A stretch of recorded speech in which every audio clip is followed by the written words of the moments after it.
edition of the Thermomix, and I'll come up close and show you the functions on the screen, and I'll talk to you about the various bits that come with the Thermomix. So let's get started. So let me show you how you switch on your Thermomix. Plug it in at the mains, and it's switched on by pressing this button here, and it comes on. And it takes a little bit of time to boot up, and you can see it says Wolfwerk in the front, and that's the German company that make Thermomix. The Thermomix was actually invented by a Frenchman in 1971, and they've had numerous models since then, but it's been so much a part of European kitchens, and I really do think it's the future of cooking. It's so neat and compact. So when the Thermomix has booted up, you are faced with a screen that has 3 circles on it, and these circles are time, temperature, and speed. So the time function you activate by pressing the button, and the circle enlarges, and then you set the time by turning this dial. It goes from 1 second all the way up to 99 minutes. I'll take you up there for fun. And there is a further function which enables you to slow cook for up to 8 hours and ferment for 8 hours, but that's contained somewhere else. The second circle is your temperature gauge, and it starts from 37 degrees, which is the temperature at which you activate yeast. It's a good temperature for whipping meringue at it as well. And it goes all the way up to 100, 105, 110, 115, 120, which is at the temperature at which you'd saute. And then one further is called Varoma, which is the steaming temperature, and that means that it creates for you 100 degrees of steam. So whenever you're steaming anything in the Thermomix, I'm going to show you the various baskets for doing that, you set it at Varoma. If you set it for 100 degrees and try and steam, it won't do it. Right, so let's go back. So the third button is your speed button. It also controls the Thermomix, and it starts at a slow speed of 40 revolutions per minute and goes up to 100, and then at the full speed it does 10,200 revolutions a minute. So it's pretty powerful. The motor is 500 watt, I believe, so it's a pretty compact powerhouse. You have here a main menu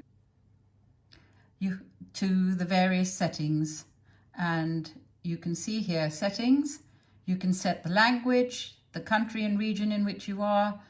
You connect your Wi-Fi for Cookidoo, which we won't be doing right now.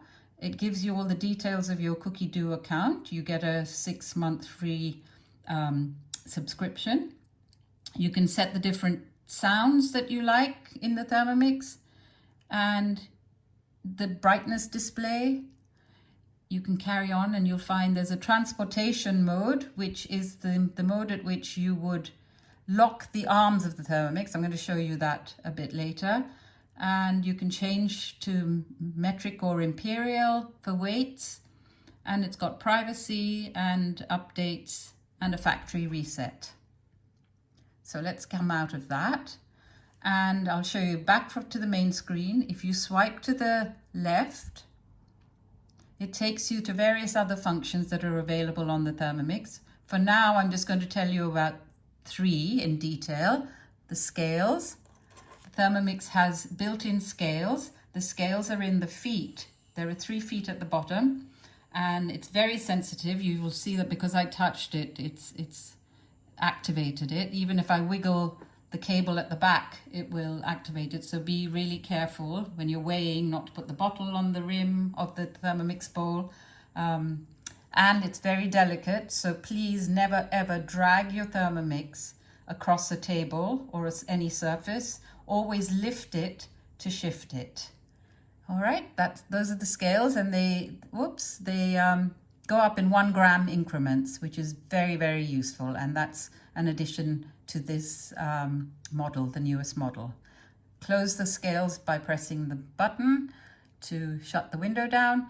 And then we've got the kneading function, which mimics kneading by hand, by the blade going around 5 times one way and once in reverse.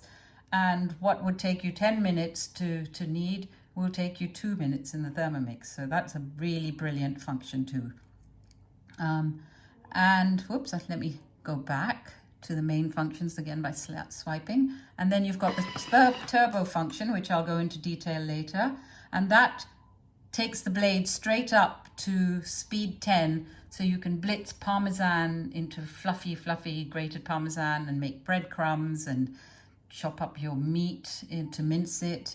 It's a brilliant function. And there are 3 settings in turbo: half a second, 1 second, and 2 seconds. And I don't know whether you heard, when I went into turbo, you heard a whirring sound, and that was the arms of the Thermomix locking, because as a safety feature, you can't get into it unless the arms are locked. And to unlock the arms, you go to the home button there and it opens up.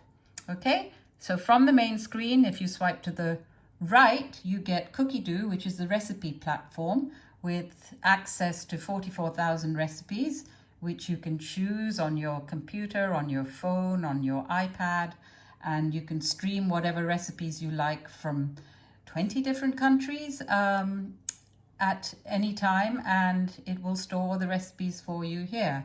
When you set up your Thermomix, you will be prompted to set up your Cookidoo account. You get 6 months free, and thereafter it's £30 a year, which is really not a lot of money to spend on having access to so many recipes. I'm not going to go into detail about Cookidoo here.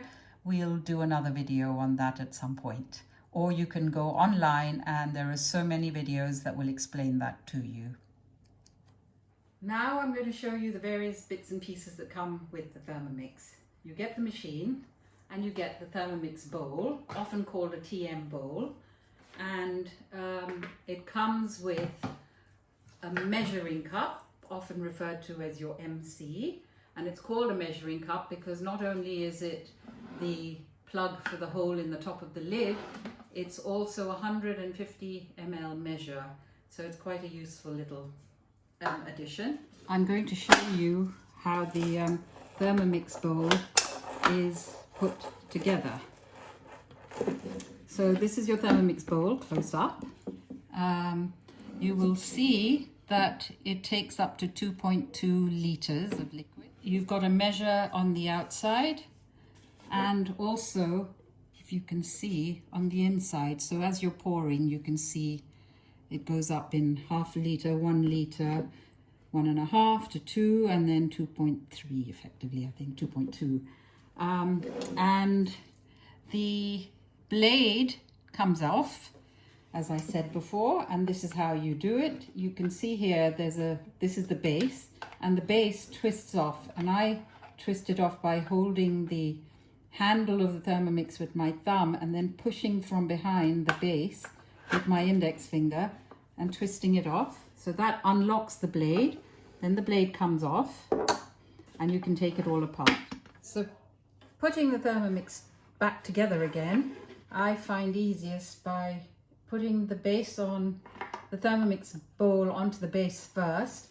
And I don't know whether you can see this, but I call it 7 o'clock, so that the base is at 7 o'clock. And then you get the blade and you put it into the Thermomix in the hole, and you twiddle it till it's running smoothly, and then you turn the handle towards the latch on the base to lock it. So this is your Thermomix blade. It's a 4-pronged blade, and one side of it is sharp, the other side is blunt.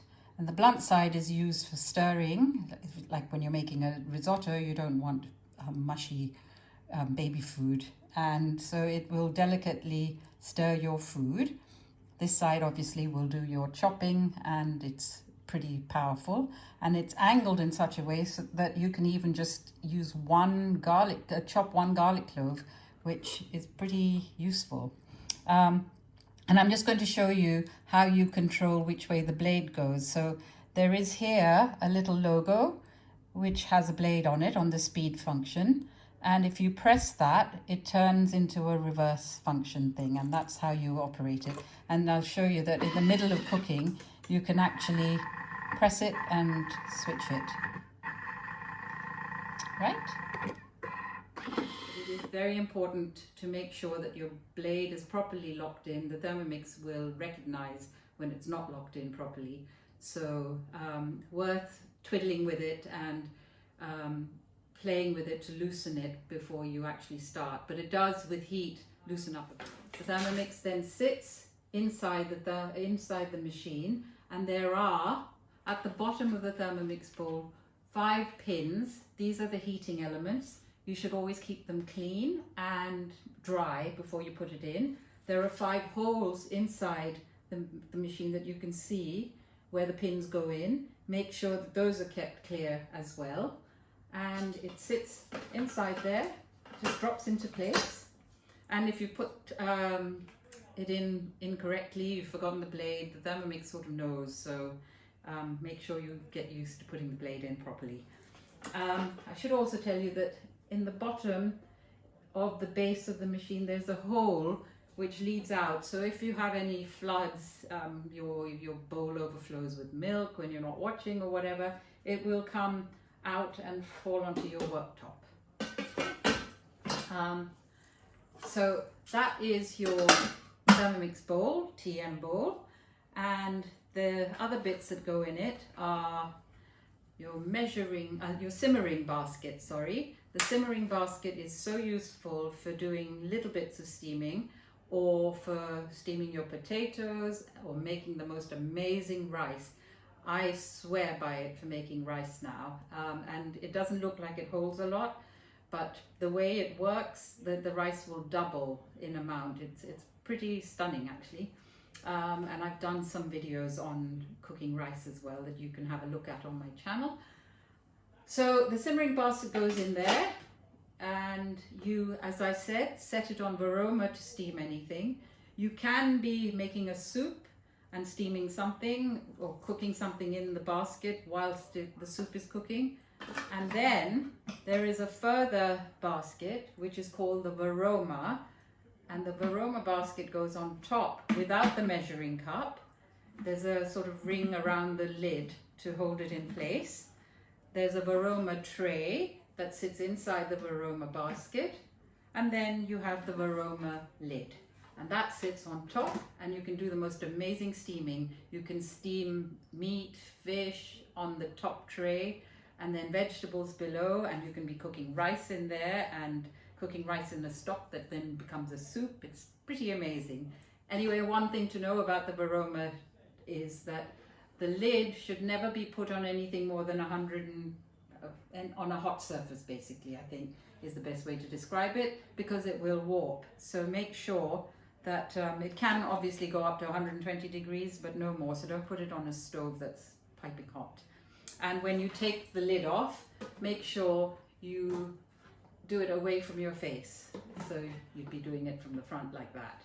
You turn it over, and then the lid becomes a great tray for catching all the liquids that come from your Varoma when it's steaming. There is this little guard. It's a sort of the guard that you use when you are doing hot temperatures, and you are required to put that there as a safety feature so you don't get burnt. The hot temperatures that you can't access from here, because it only goes up to 120 degrees, takes the Thermomix, this particular model, TM6, to 160 degrees, but only using cookie dough recipes. So you can't control the heat at 160 degrees for any of your own recipes, so bear that in mind. And I have to show you this amazing spatula as well. It looks like a plain old spatula. It's got a skirt, which obviously, let me take the simmering basket out. It's got a skirt which stops the blade stops the spatula from getting down to the blade. And it's angled in such a way, and shows you the angle by this little bit of the skirt where it's pointy. And the idea is that you can then angle it and wipe down food as you're stirring inside from the sides of the bowl. So it's quite useful. But the really, really amazing thing about it is this little hook here, which hooks into a hole in the simmering basket, and then it becomes a dowel to take your hot steaming simmering basket out of the Thermomix, and then you can even lean it up against the side here to drain before you move it away. And if you're cooking rice in there, the lid flips open and you can just pour the rice straight in the bowl. I love it. Okay, and that's that. There is the last bit here, which is your whisk, which again is a phenomenal thing, and I understand that the man who invented it, it was actually his PhD. It's so clever. And the whisk sits on top of the blade. I'm going to do a little close-up to show you that.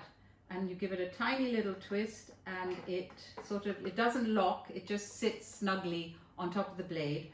And the one major thing to know is that the whisk should never ever be used beyond speed 4, because it will fly off and then it will break, and then you'll have to buy a new whisk. Okay, so please bear that in mind, never over speed 4 for your whisk. And so the feet of the Thermomix, let me show you, are the scales, and they're the 3 feet at the bottom. So you should never ever drag your Thermomix. You should always lift it by this handle here to shift it.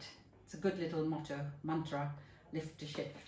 And one other thing I have to tell you is that the arms, when you turn the speed dial, the arms will lock. I spoke about it earlier with the turbo function as well. Never ever lift up your Thermomix by these arms, please, because they are delicate, and it should never be lifted that way. I'm going to stop the Thermomix now, and the arms release. So as soon as you start operating it as a safety feature, the lid is locked on, so there's no way it can fly off. Switching off your Thermomix is very easy. Do not, whatever you do, switch it off from the mains. It shuts down very much like you would shut down your computer by depressing this button, and then it tells you it's shutting down. So that's it. I've shown you all the bits and the functions, and I hope it's been useful, and I hope that you soon either get your Thermomix, or if you've already received it, start using it. You will love it.